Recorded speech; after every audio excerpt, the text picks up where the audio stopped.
बिस्मिल्लाहिर्रहमानिर्रहीम अस्सलाम वालेकुम। मैं हूँ अदील वड़ाइज। आइंदा आम इंतखाबात से कबल बड़ी सियासी जंग में इमरान खान के बड़े सियासी किले पर, सबसे मजबूत सियासी किले पर हमले बल्कि इसके ख़ात्मे का फ़ैसला कर लिया गया है। आज बिल्ली थैले से बाहर आ गई है। आज वाज़े तौर पर चीज़ें सामने आ गई हैं। इससे पहले दबे लफ्ज़ों में बात की जाती थी, ढके छुपे अल्फाज में बात की जाती थी, लेकिन आज तो ये वाज़े कर दिया गया है कि होने क्या जा रहा है। और कौमी असम्बली के डायरेक्ट इलेक्शन वाले 272 हलकों में तकरीबन 25 से 30 हज़ार फ़ी हल्का गेम चेंजर वोटर है, जो इलेक्शन की बाजी पलटा देने की सलाहियत रखता है, गेम तब्दील कर देने की सलाहियत रखता है।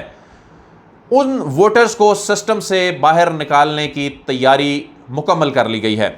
अगरचे नई हुकूमत के आने के बाद ये ऐसी कुछ डेवलपमेंट्स 2-3 मरतबा हो चुकी हैं, जिसमें से एक डेवलपमेंट ये थी कि वजारत कानून में इजलास होता है और उस इजलास में ये बात होती है कि ओवरसीज़ पाकिस्तानीज़ को वोट का हक़ देने में जी बड़े मसाइल हैं, वहाँ सफारत खानों की इतनी कैपेसिटी नहीं है, इंफ्रास्ट्रक्चर के मसाइल हैं। हालांकि इंटरनेट वोटिंग है ये, शायद वजारत कानून में मौजूद कुछ लोगों को नहीं मालूम कि ये इंटरनेट वोटिंग है।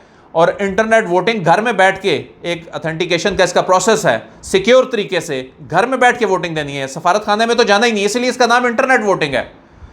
तो उससे अंदाज़ा हो गया था, टेलीविजन चैनल्स पर ये टिकर चलवाए गए, उससे ये अंदाज़ा हो गया था। फिर उसके बाद नूर आलम खान ने गुज़िश्ता रोज़ जो बिल पेश किया, ये बिल रेफ़र कर दिया गया, ये आगे बल्कि फॉरवर्ड कर दिया गया इंतखाबी इस्लाहात की कमेटी को, और इस पर वजारत कानून ने कल कोई एतराज़ नहीं किया। और इस बिल में कहा गया कि जिनके पास 2 शहरियत है, 2 ममालिक की शहरियत है, उनको वोट का हक़ नहीं मिलना चाहिए, यानी जिनके पास डुअल नेशनलिटी है।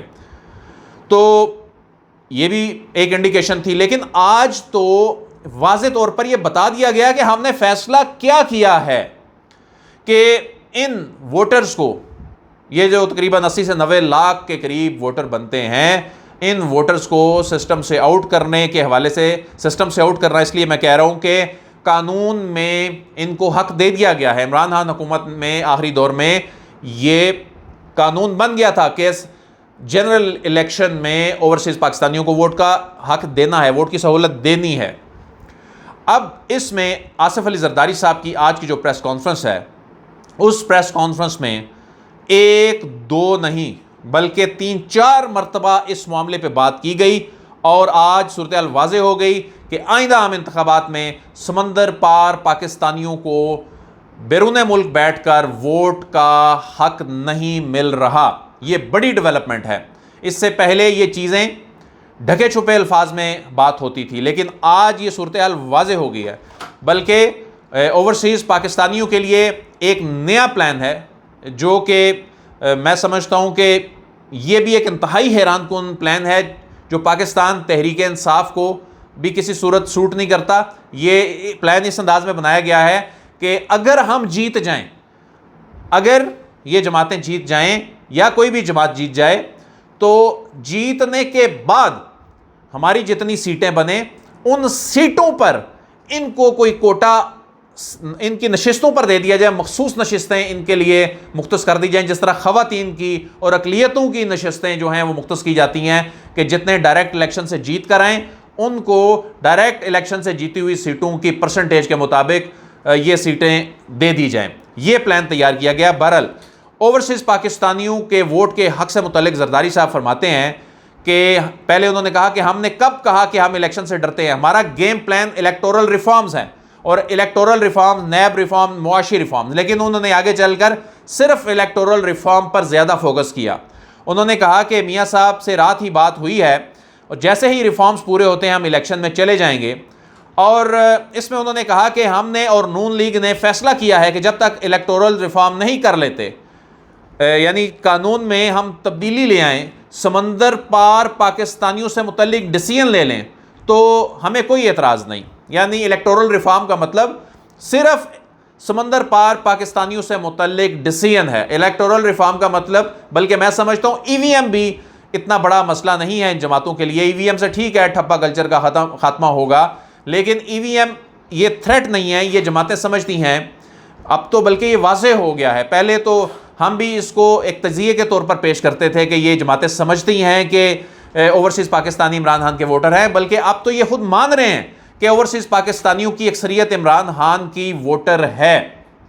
और यही वजह है कि जरदारी साहब ये फरमाते हैं कि इसके पास बड़ा माल आ रहा है। इमरान खान की बात कर रहे हैं, लोग बेवकूफ़ बन रहे हैं, बाहर के पाकिस्तानी इसने गुमराह किए हुए हैं। वो कह रहे हैं कि वो यहाँ रहते नहीं, उन्हें यहाँ की गर्मी का पता है ना महंगाई का पता है, ग्राउंड रियलिटीज़ का उन्हें नहीं मालूम।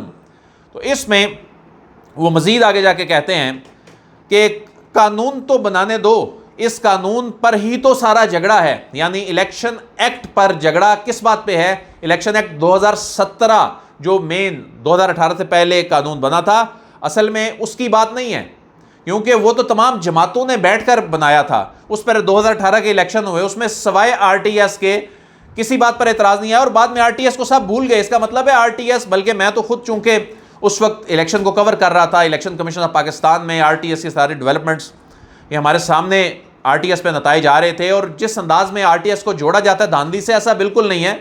आरटीएस का काम ही रिजल्ट ट्रांसमिशन था, जिसके पैरेलल एक और सिस्टम चल रहा था। तो आरटीएस करके 2018 के इलेक्शन को मुतनाज़ा बनाया गया। बहरहाल उस पर भी कोई इशू नहीं है। असल इशू है जो खुद कहा गया है, वो इंटरनेट वोटिंग है, वो ओवरसीज वोटिंग है। और इस पर यह कहा गया कि इस कानून पर ही तो सारा झगड़ा है। और फिर कहा गया कि जिस पर ऐसा कानून जिस पर यह सिलेक्टेड या कोई और सिलेक्टेड ना लाया जा सके, और इसके बाद फिर हमने इलेक्शन पर जाना है। फिर उन्होंने कहा कि डायलॉग हम कर सकते हैं कि इनके लिए कुछ सीटें रख दें, जो पार्टी जितने फीसद वोट लेकर आए उसके मुताबिक उसको सीटें मिल जाएं। ये भी प्लान बता दिया ताकि ओवरसीज़ पाकिस्तानी ज़्यादा शोर ना मचाएं, क्योंकि ओवरसीज़ पाकिस्तानी की खिदमात हैं। ओवरसीज़ पाकिस्तानी बैरून मुल्क से जो पैसे भेजते हैं उसी पर तो हमारी मईशत चल रही है, उसी पर तो हमारे जो रिजर्व्स हैं वो चलते हैं। तो ओवरसीज़ पाकिस्तानियों, लेकिन ओवरसीज़ पाकिस्तानियों को समझ है उनके लिए सीटें मुख्तस भी कर दी जाएँ। और मुख्तस कैसे कर दी जाएँ? जिस तरह ख़वातीन की सीटें मखसूस नशस्तें हैं या अक़लियतों की हैं, इनको भी कोई दे दें और जो पार्टी जीत के आए उसके मुताबिक इनको कोटा दे दें। वोटिंग का हक नहीं देना। और नूर आलम खान साहब ने जो डुअल सिटीज़नशिप वालों के लिए कहा है कि इनको वोटिंग का हक नहीं देना, इनके पास दोहरी शरीयत है। लेकिन पाकिस्तान में पॉलिसी मेकिंग में, ब्यूरोक्रेसी में बहुत सारे ब्यूरोक्रेट्स हैं जिनके पास डुअल नेशनलिटी है, जो पाकिस्तान के पॉलिसी मेकर हैं, उनके अहले खाना के पास डुअल नेशनलिटी है। और ये कौमी असम्बली में रिकॉर्ड पेश हुआ है, ये को मैं अपने पास से नहीं कह रहा, कौमी असम्बली में पेश होने वाले रिकॉर्ड के मुताबिक पाकिस्तान के अहम ओहदों पर बैठे ब्यूरोक्रेट्स के पास डुअल नेशनलिटी है। तो पॉलिसी मेकिंग में बैठे उन लोगों के पास डुअल नेशनलिटी है। लेकिन आप ये कहते हैं कि समंदर पार पाकिस्तानी जो इस मुल्क की खिदमत कर रहे हैं उनको कोई पता नहीं है, वो गुमराह किए हुए हैं, उनके पास कोई यहाँ की ग्राउंड रियलिटीज़ का इल्म नहीं है। इसलिए उनको, चूंकि वो डुअल नेशनलिटी है, उनके पास बहुत से लोग हैं जी, उनकी एफिलिएशन, उनकी ये कहा जाता है, जो नूर आलम साहब जो बात करना चाह रहे हैं कि चूंकि वो दोहरी शहरियत रखते हैं वो लोग, उनकी जो एफिलिएशन है, उनकी वफादारी दूसरे ममालिक के साथ भी होती है। तो फिर तो जैसा कि मैंने बताया कि पॉलिसी मेकिंग में बैठे हुए बहुत से लोगों के पास दोहरी शहरियत है, लेकिन पाकिस्तान का कानून इस हवाले से खामोश है। लेकिन समंदर पार पाकिस्तानियों को वोट का हक नहीं देना। अब मसला क्या है? अब तो ये खुद वाजे हो गया है कि इन्होंने ये कह दिया है कि इनडायरेक्टली इन्होंने ये कह दिया कि ये इमरान खान के ही वोटर हैं, इन्होंने उनको गुमराह कर रखा है, इनके पास माल आ रहा है, उनके पास ये बेवकूफ़ बन रहे हैं। ये सबसे बड़े थ्रेट इसलिए हैं कि ये गेम चेंजर हैं। बहुत से हलकों में 2018 के इलेक्शन में, बहुत से हलकों में तो 1000, 2000, 3000, 4000 जीत का डिफरेंस इतना था। सिर्फ कहीं पर 10,000 था, कहीं पर 15,000 था। और जो ज़्यादातर हलके थे उनमें जीत का मार्जिन को बहुत ज़्यादा नहीं था। तो ये 25 से 30,000 वोटर अगर सिस्टम में आ जाता है और ये समझते हैं कि ये पीटीआई का वोटर है, तो ये बाजी पलटा देंगे। ये इमरान खान का सबसे मजबूत किला समझा जाता है इस सियासी जंग में। और इसमें इलेक्टोरल रिफॉर्म्स जो हैं अब जो होने जा रही हैं, उसमें ये इंटरनेट वोटिंग निकल जाएगी। और आने वाले दिनों में होगा क्या? आने वाले दिनों में होगा ये कि इमरान खान को इस पर कायल करने की कोशिश की जाएगी। वो किस तरह कोशिश की जाएगी? ये कहा जाएगा कि इलेक्शन में ज़्यादा वक्त नहीं है, इलेक्शन हम जल्दी करवा रहे हैं। अगर इंटरनेट वोटिंग पे जाएंगे तो इलेक्शन डिले हो जाएंगे, क्योंकि अभी सिस्टम नहीं बना, अभी सिर्फ प्रपोजल है नादरा की।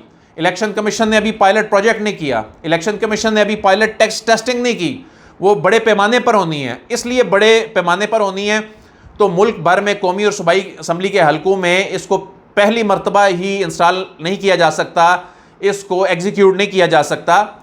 तो अगर आपने इलेक्शन वक्त से पहले करवाने हैं तो ईवीएम और इंटरनेट वोटिंग को भूलना होगा, छोड़ना होगा। इमरान खान की तो प्रायोरिटी इस वक्त कबल अज वक्त इंतखाबात हैं, और इमरान खान भी ज़ाहिर है इम्तिहान में पड़ जाएंगे, लेकिन वो इस पर शोर ज़रूर मचाएंगे, उनकी जमात शोर ज़रूर मचाएगी। लेकिन जो सादा अक्सरियत से इलेक्शन एक्ट में तरमीम होनी है, अगर इमरान खान माने या ना माने, इन्होंने इस पर यह तरमीम कर देनी है, क्योंकि आइनी तरमीम तो है नहीं है। और आइनी तरमीम बल्कि कानून की तरमीम सादा अक्सरियत से जब ये हो जानी है तो उसके बाद ये वैसे ही बाइंडिंग ही ख़त्म हो जानी है इलेक्शन कमीशन के लिए। तो आने वाले इंतखाबात समंदर पार पाकिस्तानी बैरून मुल्क बैठ के वोट का हक इस्तेमाल करते नज़र नहीं आ रहे। आज ये चीज़ें वाज़े हो गई हैं। अदील वड़ाइच को इजाज़त दीजिए, आपसे फिर मुलाकात होगी। अल्लाह हाफ़िज़।